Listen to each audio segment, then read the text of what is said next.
नमस्कार, स्वागत है आपका हमारे YouTube चैनल पर।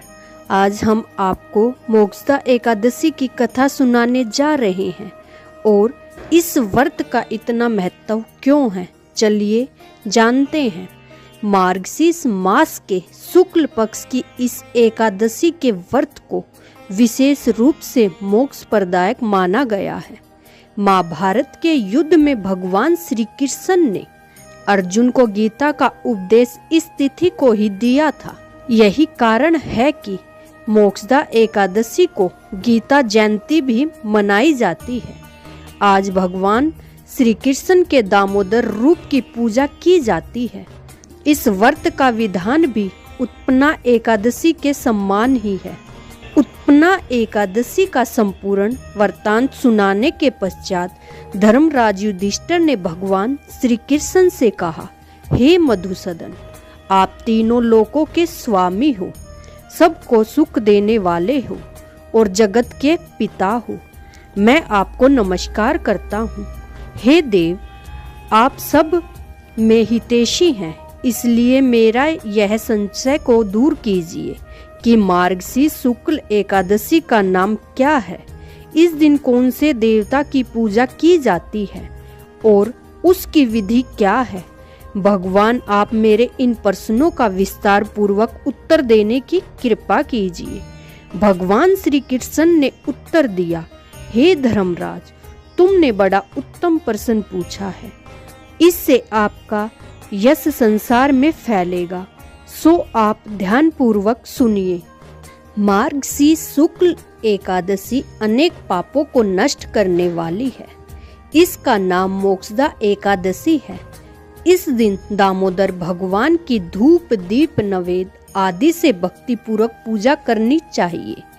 अब मैं एक अति प्राचीन कथा सुनाता हूँ कि किसी प्रकार इस एकादशी का व्रत करने से नरक गए हुए माता पिता पुत्र आदि को स्वर्ग की प्राप्ति हो जाती है। गोकुल नामक नगर में बैखानस नामक का एक राजा राज्य करता था। उसके राज्य में चारों वेदों के ज्ञाता ब्राह्मण रहते थे। वह राजा अपनी प्रजा का पुत्रवत पालन करता था। एक समय रात्रि को स्वप्न में राजा ने देखा कि उसका पिता नरक में पड़ा है। स्वप्न देखकर राजा को बड़ा दुख हुआ एवं आश्चर्य हुआ और प्रातःकाल होते ही विद्वान ब्राह्मणों से अपने स्वप्न की बात कही। राजा ने कहा, हे ब्राह्मणों, रात्रि को स्वप्न में मैंने अपने पिता को नरक में पड़ा देखा है और उन्होंने मुझसे कहा कि हे पुत्र, मैं नरक भोग रहा हूँ, मेरे यहाँ से मुक्ति करो।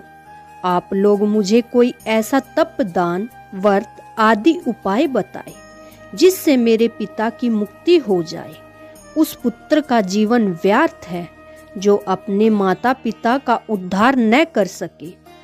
एक उत्तम पुत्र जो अपने माता पिता तथा पूर्वजों का उद्धार करता है, वह 1000 मूर्ख पुत्रों से अच्छा है। राजा के ऐसे वचन सुनकर ब्राह्मण कहने लगे, हे राजन, यहाँ समीप ही भूत भविष्य वर्तमान के ज्ञाता पर्वत ऋषि का आश्रम है। आपके प्रश्नों का उत्तर वे भली भांति दे सकते हैं। ऐसा सुनकर राजा पर्वत मुनि के आश्रम में गया।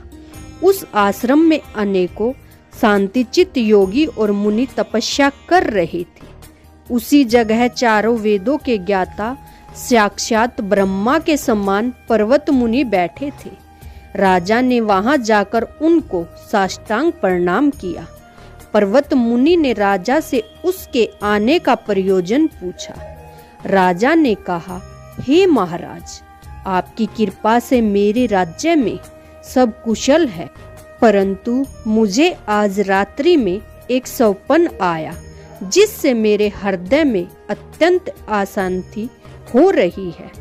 यह सुनकर पर्वत मुनि ने एक क्षण के लिए आंखें बंद की और भूत एवं भविष्य के बारे में विचारने लगे। फिर बोले, हे राजन, मैंने अपने योग बल से तुम्हारे पिता के सभी कुकर्मों को जान लिया है। उन्होंने पूर्व जन्म में सोत के कहने पर अपनी दूसरी कमातुर पत्नी को ऋतुदान मांगने पर भी नहीं दिया था। उसी पाप के फल से तुम्हारे पिता को नरक भोगना पड़ रहा है। जब राजा बोले, हे महात्मा, मेरी पिता के उद्धार के निमित्त कोई उपाय बताए।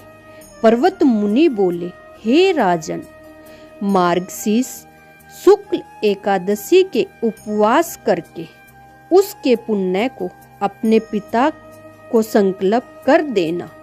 उस एकादशी के पुण्य के प्रभाव से अवश्य ही आपके पिता की मुक्ति होगी। मुनि के वचनों को सुनकर राजा अपने महल से वापस आ गया और कुटुंब सहित इस मोक्षा एकादशी का व्रत किया। फिर उस उपवास के पुण्य को राजा ने अपने पिता को अर्पण कर दिया। उस पुण्य के प्रभाव से राजा के पिता को नरक से मुक्ति मिल गई और वह स्वर्ग को चले गए। मार्गशीर्ष मास के शुक्ल पक्ष की इस मोक्षदा एकादशी का व्रत करने से समस्त पाप नष्ट हो जाते हैं और अंत में उसको स्वर्गलोक की प्राप्ति होती है। इस व्रत से बढ़कर मोक्ष देने वाला अन्य कोई व्रत नहीं है। इस कथा को पढ़ने तथा सुनने से वाजपेय यज्ञ का फल मिलता है। यह व्रत मोक्ष देने वाला तथा चिंतामणि के सम्मान सभी चिंताएं दूर करने वाला है। इतना कहकर भगवान श्री कृष्ण मौन हो गए। आशा करती हूँ कि आपको हमारी यह वीडियो अच्छी लगी होगी। यदि आप भी प्रभु श्री कृष्ण के सच्चे भक्त हैं तो कमेंट में राधे राधे लिखना न भूलें। हमारी वीडियो देखने के लिए आपका बहुत बहुत धन्यवाद।